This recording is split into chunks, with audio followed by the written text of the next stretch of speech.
Welcome to Title Time, the sports broadcasting podcast for San Bernardino Valley College.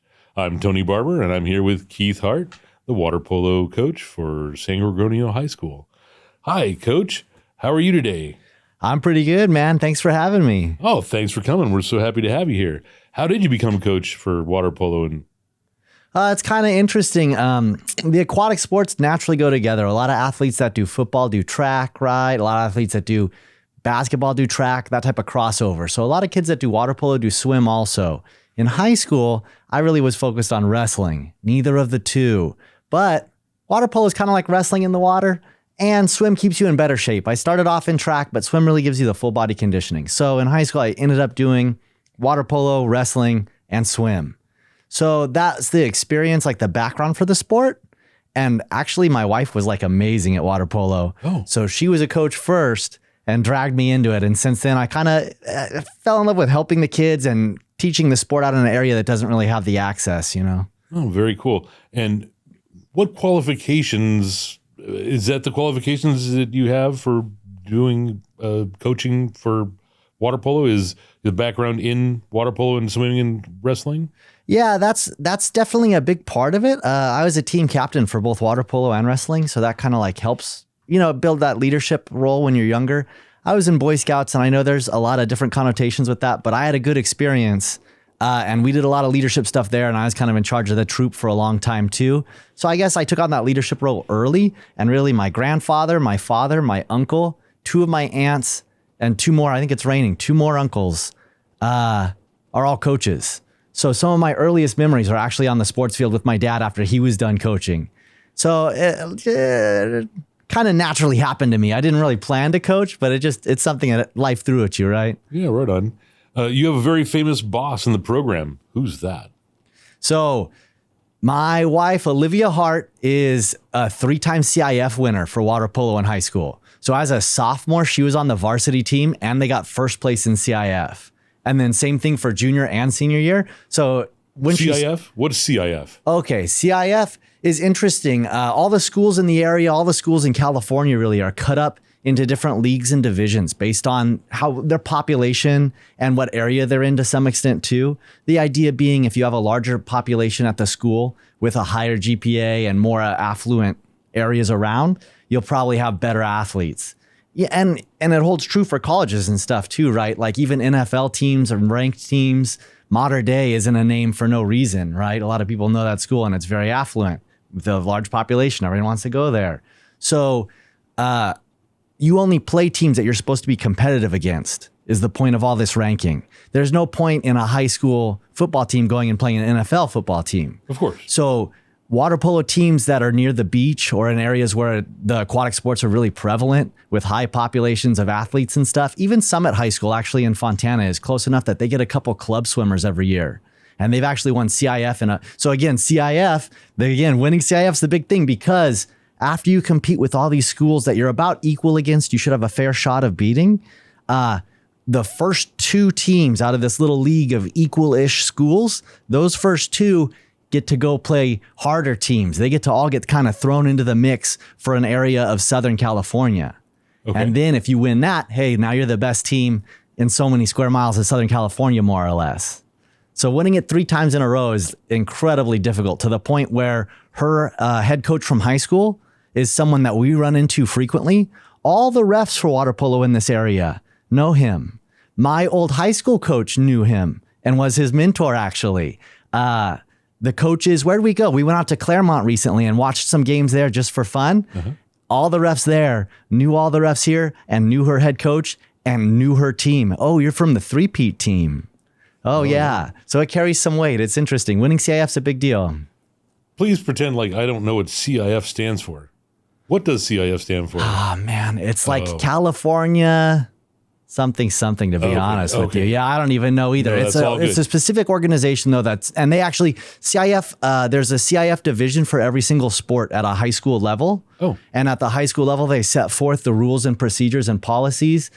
Man, I really can't think of the acronym. That's all right. We're going to figure that out. We'll figure it out, man. Sure will. But they really, and the guidelines don't just apply to your performance in the field, they actually set forth the guidelines for what GPA you need to be able to compete type of thing. And all that kind of classroom related stuff too, that also affects student athletes. In recent years, a big thing is like the name, image, likeness. That's called the NIL. That's a big thing because college athletes can now make money off of their name, image, and likeness like pros. Right. So CIF at the high school level is kind of gearing up because that could be coming down the pipeline, especially for football, basketball, baseball, right? Sure. And how did the season go for your team this year? Oh, it's really interesting. The interesting thing about coaching aquatics like this is in fall, it's boys season for water polo. So boys, their season just finished. And we had an interesting team. Last year, we had a senior goalie. And the goalie or keeper, either way, is one of the most important positions because they're the last line of defense for you. And really, our senior goalie was probably the best goalie in our little league at the time. He got nominated for Defensive Player of the League, which is cool. Very cool. Unfortunately, being a senior, we lost him. So this last year, we had a much newer goalie and a much newer team. We had lost a couple seniors also. So really, ideally, it's like 6 men in the field and 1 man in the cage. That's what you call a goal. And you'd like for all 7 of those people to be returners. All 7 of them, I would love to have at least 1 year of experience. Me and my buddies, when we played, and my wife, like nobody's business, we could pass without looking. We'd talk like this and be passing. Because if you're that coordinated, you knew how you played. Exactly. And that level of coordination is hard to achieve with someone who's brand new. Of course. So we had our boys, we had 4 returners, but that means you're guaranteed to have 3 new people in the field at all times. Right. So that made it tough. We had a good season. We didn't go to CIF. Usually we get in there as the 3rd place, a wild card spot. We kind of slip by, but this year we didn't go to CIF. We had a pretty successful year. We worked on some behaviors and we developed some talent for next year. We're right into it with girls season. We've already had 3 games, won 2, lost 1. We got a game against Indian Springs on Friday. I think we got that one. We'll see. But they're doing good. The girls are doing good. We actually have more girls come out than guys usually. The guys don't like the Speedos. So the girls season, I'm anticipating doing better though. We have enough of them. We have 14 girls. So that's technically enough for 2 teams, but no subs. So we haven't been doing JV games. That's all right. Yeah. And what are the essential qualities for being a good water polo player? It's kind of interesting. I know. And I know sports aren't everyone's jam. Everyone has a different thing that they like to do. But for me, almost every different disparate activity in life kind of comes together the same way. I think the most essential qualities for almost anything you want to be successful at is taking the time to think beforehand, forming your intent, realizing what you have to do, realizing you're going to have to be consistent, realizing you're going to have to push yourself. And again, for anything, for wanting to draw, for wanting to write, for wanting to anything, of course, you're going to have this game plan and you're going to have to realize you're going to have to push yourself to stretch your skills. So you got to be willing to get uncomfortable and you got to be willing to follow through, right? When you're in the moment, when you're in the action, you can't stop and think then. You already did your thinking. That's right. Now it's time to act. It's time to follow through and be consistent. Show those. That's the passing thing didn't happen overnight, right? Of course. We had to do that tons and tons of times. As a freshman, I swam laps because I messed up. Is what it is, right? Yeah. Got me in good swim shape, got me in good. So it worked out. It works out. But definitely the consistency and that intent, that thinking beforehand and being in the flow, getting it done in the moment. Yeah, that makes sense. And what is the greatest challenge for the players? It's interesting. Definitely in this area, it's interesting for me. A lot of the challenge for me personally was more tactical, was more thinking ahead and thinking about plays. It's kind of like basketball. All 6 guys go up on offense and come back on defense, right? And all 6 of them are integral to the play. I always tell my players, you don't have to touch the ball to make a play happen. Just you being there to have the pressure on, just you moving in the right way. Like you're a threat. If you get that goalie to shift out of line, that's the point, right? So for me, it was really that tactical thinking and realizing it's not like you had to get a hand on the ball to make something happen. You just have to make something happen. Right. For a lot of the players out here in this area, it's actually the confidence in the water and the swimming ability. We had, I think, 3 girls this year and 2 boys maybe that couldn't swim prior to joining. So I think everyone should know how to swim. So I'll always encourage anyone. I can take you from not knowing how to swim they all played games. The girls were getting there. It's still the beginning of their season, but all the guys played games by the end of their season. Very nice. Perfectly fine. So, you know. That's a big accomplishment to teach a high school student how to swim and then play water polo. Yeah.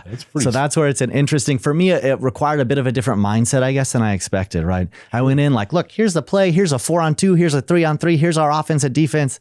And you got to dial it back a little. So it was a mindset shift, but yeah, it does feel kind of nice to give someone that confidence to jump in a pool, actually, you know? Absolutely. I mean, swimming is an important skill to have, for sure.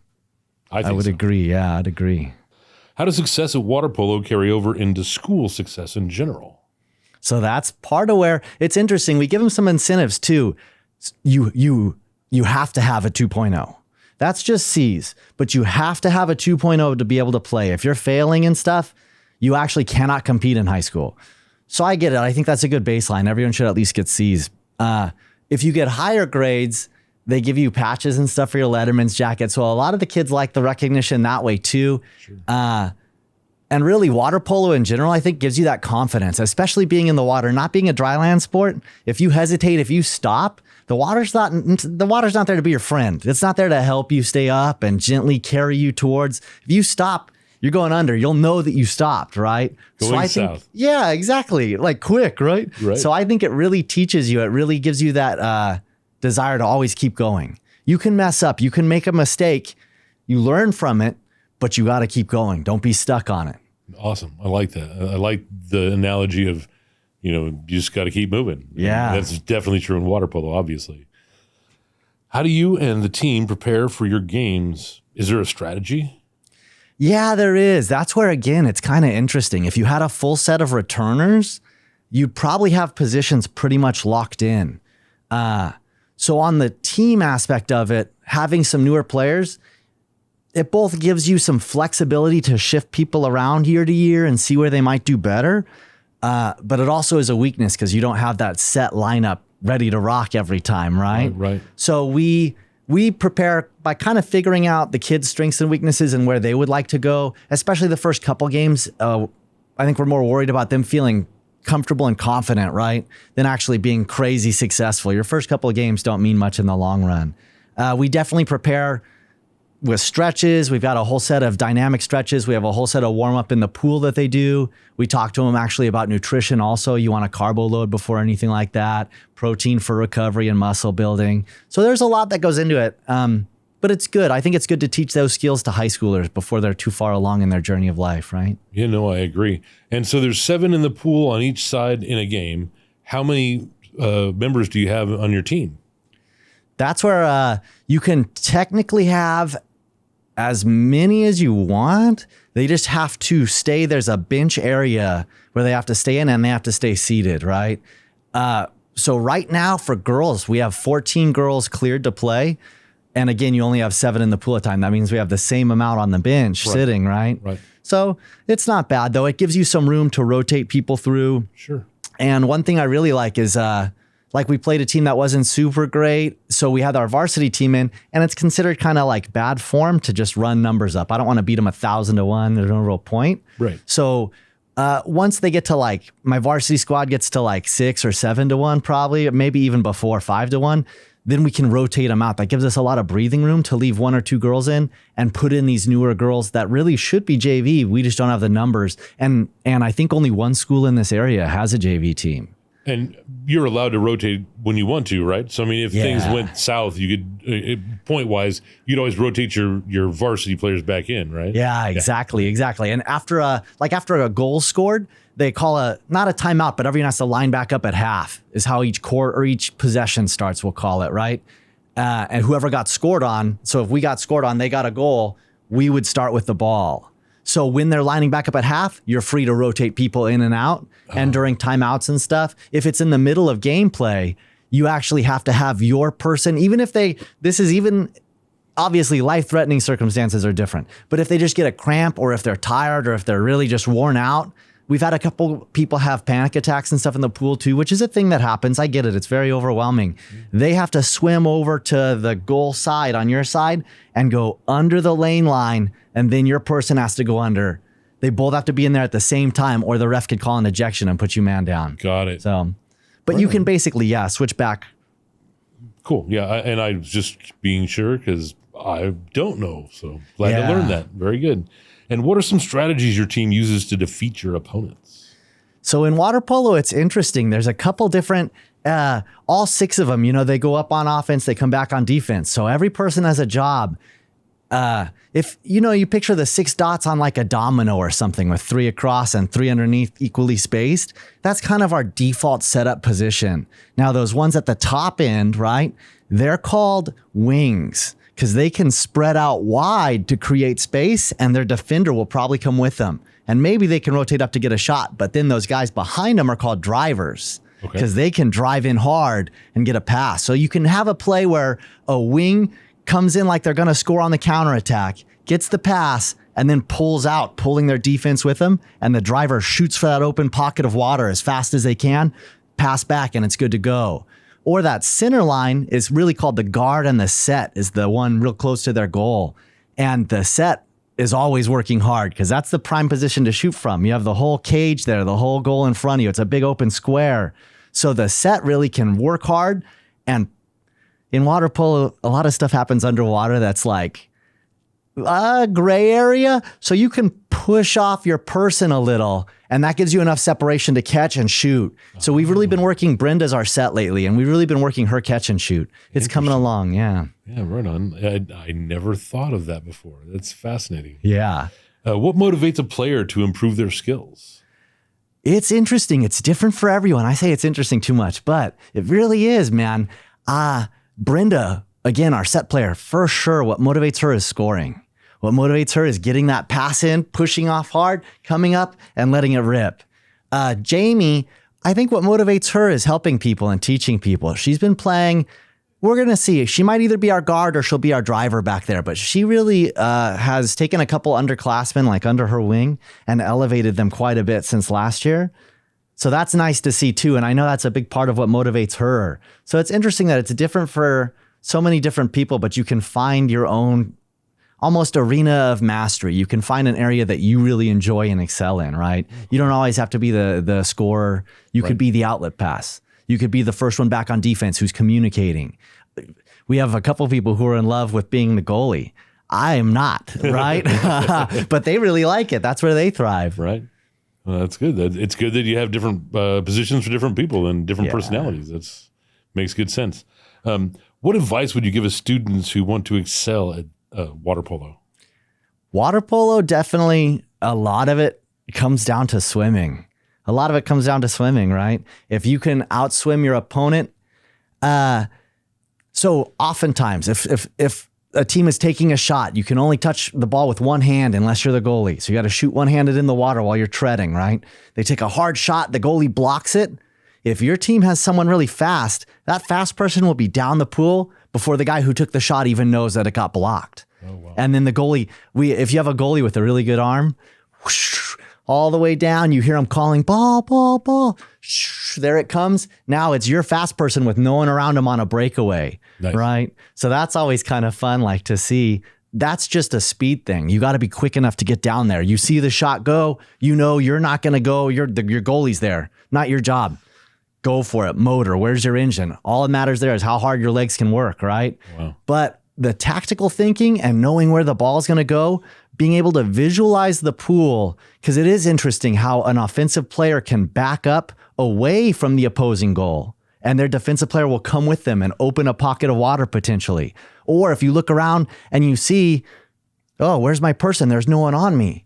You got to say, I don't know where my man is. You know, they're somewhere. They're about to double team whoever has the ball on your team. You're about to get a turnover probably. Right. So that tactical awareness is also so key, and being able to communicate with your team in those instances. Very cool.